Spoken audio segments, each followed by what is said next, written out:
আমরা প্রায় সময় কিন্তু ছোট ছোট বিষয়গুলোকে অ্যাভয়েড করে যাই, কিন্তু আমরা কখনো চিন্তাও করতে পারি না যে এই ছোট ছোট বিষয়গুলোই অনেক সময় বড় কিছুর কারণ হয়ে দাঁড়ায়। হ্যালো এভরিওয়ান, আসসালামু আলাইকুম। কেমন আছেন সবাই? আই হোপ সবাই খুব ভালো আছেন। আলহামদুলিল্লাহ, আমরা আল্লাহর রহমতে আছি খুব ভালোই। নতুন দিনের নতুন আরও একটি ভ্লগ ভিডিও নিয়ে হাজির হয়ে গিয়েছি আমি আপনাদের মাঝে বাঁধন, চট্টগ্রাম থেকে।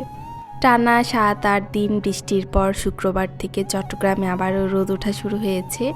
সারাদিন অনেক রোদ থাকে, একদম মাথা ফাটানোর মতো রোদ, কিন্তু বিকেলের দিকে আবার সেই মেঘ করে বৃষ্টি বৃষ্টি ভাব হয়। আর এই তো আমি এদিকে আজকে রোদ দেখে শুটকিও শুকা দেওয়া শুরু করে দিয়েছি, কারণ আমার ফ্রিজে একদমই জায়গা নেই। শুটকি করার জন্য কিছু মাছ আনা হয়েছে, এই মাছগুলোই ভাবলাম যে শুটকি দিয়ে দেই, কারণ এখন যেহেতু অনেক রোদ, 2-3 দিনের মধ্যেই শুটকি হয়ে যাবে সারাদিন যদি রোদ পায় ভালোভাবে। তাই ভাবলাম যে শুটকি দিয়েই দিই, আর দেখি এখন কেমন শুটকি হয়। আমি এ পর্যন্ত নিজের হাতে কোনো শুটকি বানাইনি, এটাই ফার্স্ট টাইম ছিল। আদি তার বাবার প্রচুর ঝোঁক শুটকি বানানোর, এই কারণে ভাবলাম যে দেখি একটু রিস্ক নিয়েই নেই, কেমন হয় দেখি। আর এইদিকে রোদ দেখে এক রুমের পর্দাও ধুয়ে দিয়েছি, ভাবলাম যে এক রুমের করে ধোয়া শুরু করি, কারণ আমি ভারী কোনো কাপড় একবারে ধুতে পারি না। অনেকে থাকে যে এক বালতি করে কাপড় ধোয়, ওইটা আমি আসলে করতে পারি না। আমি অল্প অল্প করে কাজ করতেই বেশি পছন্দ করি। যাই হোক, ছাদ থেকে ঘুরে ফিরে রুমে চলে এসেছি, এখন টুকটাক রুমের কাজ করতে হবে, আবার দুপুরে রান্নাও করতে হবে। ওইদিকে দৌড়ে দৌড়ে ছাদে যেতে হবে শুটকিগুলো দেখতে, কারণ ছাদে অনেক কাক। আমি উপর দিয়ে মশারি দিয়ে এসেছি যাতে কাকটা না বসে, তবুও ভয় লাগে এত কষ্ট করে শুটকি বানাচ্ছি যদি কাকি সব খেয়ে ফেলে।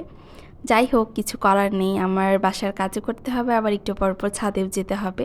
গত ভিডিওতে আমি আমার শপিং ব্লগ শেয়ার করেছিলাম, কি শপিং করেছিলাম টুকটাক সব কিছু, আর বলেছিলাম যে আমি আমার শখের একটা জিনিস কিনবো, খুবই সাধারণ একটা জিনিস, তবুও আমার শখের জিনিসই বলা যায়। আমি মেয়ে মানুষ, আমার এগুলাই বেশি শখের জিনিস হয়। আর কি কিনলাম সেটাই শেয়ার করব, কি কিনলাম। আর আমরা প্রায় সময় কিন্তু ছোট ছোট বিষয়গুলোকে কোনো বিষয়ই ভাবি না, কিন্তু এই ছোট ছোট বিষয়গুলো কিন্তু অনেক সময় বড় আকার ধারণ করে। আমরা যেরকম টাকা সেভ করার যে বিষয়টা, আমরা মেয়ে মানুষ টাকা সেভ করতে একটু বেশি ভালোবাসি। দেখা যায় যে কোনো কিছু কিনতে গেলে ওইটা মাথায় থাকে যে এই জিনিসটা না কিনে টাকাটা সেভ করে অনেকটা কাজে লাগাবো, এটা আমার প্রয়োজন না, শুধু শুধু কেন কিনবো। আবার অনেকে দেখা যায় যে এইসব চিন্তা করে না। সবাই তো আর একরকম না, দেখা যায় যে এক এক মানুষ এক এক ধরনের চিন্তা ভাবনা, সবার চিন্তা ভাবনাও একরকম না, আবার সবাই একরকমও না। এক একজনের চিন্তা ভাবনা আসলে এক এক রকম। এরকম যাদের চিন্তা ভাবনা, এই বিষয়টা আমি তাদের জন্য শেয়ার করছি। আমাদের এই সংসারের ছোট ছোট বিষয়গুলো থেকে কিন্তু আমরা অনেক টাকা সেভ করতে পারি, হয়তো বা আমরা এগুলো খেয়াল করি না, কিন্তু টাকা কিন্তু আসলেই সেভ হয়। মেইন যে জিনিসটা সেটা হচ্ছে আমরা যদি মাসের বাজারগুলো একবারে করে নিই, হয়তো বা সেটা 2 মাসেরই হোক বা 3 মাসেরই হোক বা 1 মাসেরই হোক, একবারে বাজার করলে দেখা যায় যে সেখান থেকে আপনি অনেক টাকাই সেভ করতে পারবেন। বিশাল একটা অ্যামাউন্টে অনেক সময় সেভ করা যায়, হয় 500 বা 1000 বা 300-400, এটা কিন্তু কম না। সেই টাকা সেভ করে সেই টাকা দিয়ে আপনি আবার অন্য একটা কাজ করতে পারবেন বা অন্য একটা জিনিস কিনতে পারবেন। এটা কিন্তু আমি নিজেও প্রমাণিত, এই কারণে এই বিষয়গুলো শেয়ার করি সবার সাথে। এটা হয়তো বা অনেকে ভাবে না, আবার অনেকে বলে যে একবারে টাকাগুলো চলে যায় একবারে বাজার করলে, সেটা সম্ভব হয় না। অল্প অল্প করে টাকা দিয়ে অল্প অল্প করে বাজার করি, হয় সপ্তাহে বা সপ্তাহে 1-2 দিন, কিন্তু টাকা কিন্তু আমাদের লাগেই। একবারে করলে কিন্তু সেটা সবার পক্ষেই ভালো হয়। ভালোই দিন যাবত কিন্তু স্বপ্নতে মাঝে মাঝেই অফার দেয়, অফারে কিন্তু অনেকে অনেক কিছু কিনতে পারে, কিন্তু আমি শুধু শুধু দেখে আফসোস করি ফেসবুকে দেখে, কারণ আমার বাসার আশেপাশে কয়েক কিলোমিটারের ভিতরে স্বপ্ন নাই, মানে একটা শোরুমও নাই। আমি শুধু দেখে আফসোস করি, মনে মনে ভাবি যে থাকলে তো আমিও কিনতে পারতাম। ওখান থেকে অফারে মনে হয় সালমা আপু একটা ননস্টিক প্যান কিনেছিল, সেটা দেখে আমার আরও বেশি আফসোস হয়েছিল, কারণ আমার বাসার আশেপাশে স্বপ্ন নাই দেখে আমি মাঝে মাঝে আদিতার বাবাকেও বলি যে স্বপ্নটা আমার বাসার যদি কয়েক কিলোর ভিতরেও থাকতো তাও আমি যেতাম। এগুলো দেখে বসে বসে আফসোস করা ছাড়া আর কিছুই করার থাকে না, তবুও দেখি আর আফসোস করি। এই তো এখন চলে এসেছি হচ্ছে শপিং ব্লগ দেখাতে, মানে কি শপিং করেছি সেগুলো দেখাতে। খুবই সিম্পল জিনিসপত্র কিনেছি। আমি বিশেষ করে গিয়েছি হচ্ছে আমার এই ফ্রাই প্যানটা কেনার জন্য, আর তার পাশাপাশি টুকটাক যা শেষ হয়ে গিয়েছিল ওগুলাই কিনেছি, এই তো, আর কিছুই কিনিনি। আরও অনেক কিছু কিনতে মন চাইলো, কিন্তু আমার এরকম দরকার না বর্তমানে, তাই আর কেনা হয়নি। শুধু শুধু টাকা নষ্ট করে লাভ নেই, বাসায় এগুলো বসেই থাকে, আমার ব্যবহারও করা হয় না। এই তো এদিকে গ্রোসারি অনেক কিছু কিনেছি, সেগুলো দেখিয়ে দিলাম। আর এখন দেখাই হচ্ছে আমি আমার এই ননস্টিক প্যানটা। আমরা সবসময় যে শপটা থেকে শপিং করি, সবসময় প্রতি মাসেই বলা যায়, 1 মাস পর পরও করি, আবার প্রতি মাসেও করা হয়। ওখানে বিশেষ করে যাওয়ার একটাই কারণ, ওখানে গেলে দেখা যায় যে প্রায় অনেক টাকাই সেভ হয়।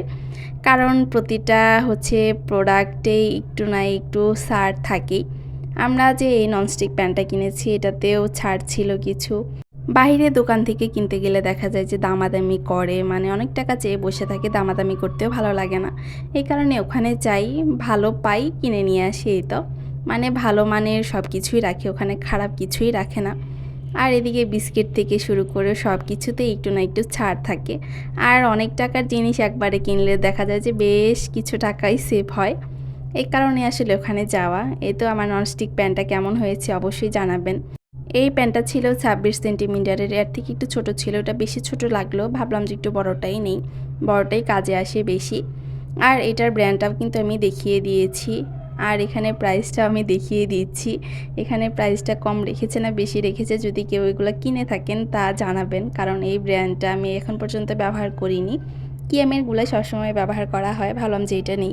কিয়ামের থেকে এটার প্রাইসটা অনেকটাই বেশি ছিল, 400-500 টাকার মতো বেশি ছিল। কিয়ামের একটা দেখেছিলাম, ওটা 800 ছিল, ওটাও মার্বেল কোটিং ছিল। আর এটা নিয়েছে আমার কাছ থেকে হচ্ছে 1300। আর এটার ঢাকনা ছিল না, ঢাকনা ছাড়াই নিয়েছে 1300 টাকা। এগুলোও ঢাকনা ছাড়াই ছিল, কালার ছিল অনেকগুলো, অরেঞ্জ কালার ছিল, তারপর হচ্ছে ব্লু কালার ছিল, রেড কালার ছিল। আর এই রেডটাই আমার কাছে বেশি ভালো লেগেছে, তাই এটাই নেওয়া। যাই হোক, শপিংগুলো দেখি এখন চলে এসেছি হচ্ছে রান্না করতে। এদিকে আজকে একটু মাংস রান্না করব, হাতে মাখিয়ে রান্না। আর গরু মাংসটা আমি আগেই ফ্রিজে রেখে দিয়েছিলাম, এখন হাতে মাখিয়ে বসিয়ে দিব। একটু পোলাও রান্না করব আর চিংড়ি মাছ ভুনা করব। এই তো আজকে দুপুরের রান্না। সংসার করাটাও কিন্তু খুবই সহজ একটা বিষয় না, খুবই কঠিন একটা বিষয়। সংসার করা কিন্তু বেশ কঠিন, তার থেকেও বেশি কঠিন সংসারের খরচ থেকে কৌশলে টাকা বাঁচানো। এটা কিন্তু সবাই পারে না, যারা এই বিষয়টা খুবই পছন্দ করে তারাই পারে, তাদের কাছেই সহজ মনে হয়।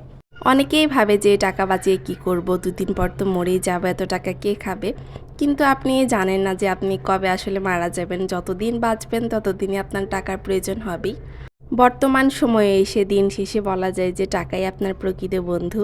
টাকা ছাড়া আপনি কোনো বিপদ থেকে উদ্ধার পাবেন না, সব সময় টাকার প্রয়োজন আপনার হবেই। এই তো এইদিকে রাইস কুকারে পোলাওটা বসিয়ে দিয়েছি, সাথে কিছু কিশমিশ দিয়েছি। আমি প্রথমে চালটা ভেজে নিচ্ছি, হালকা একটু ভেজে নিয়ে গরম পানি দিয়ে দিব, এতে পোলাওটা অনেক ঝরঝরে হয়। আমি রাইস কুকারেই হালকা করে ভেজে নিই, আমি অন্য কোনো পাত্র আর নষ্ট করি না, একটাতেই সব কিছু করি। যাই হোক, এই তো আমি পানিও দিয়ে দিয়েছি, গরম পানি, এখন হতে টাইম লাগবে না, পোলাওটা কিন্তু খুবই কম সময় লাগে হতে। এই তো এদিকে আমি আরেকটা রান্না করে নিয়েছি, মাঝখানে কারেন্ট চলে গিয়েছিল। এটা হয়তো বা অনেকে দেখে বুঝতে পারবেন যে জিনিসটা কি, অনেকেই বুঝতে পারবেন না। এটা হচ্ছে নারকেল ভাজা।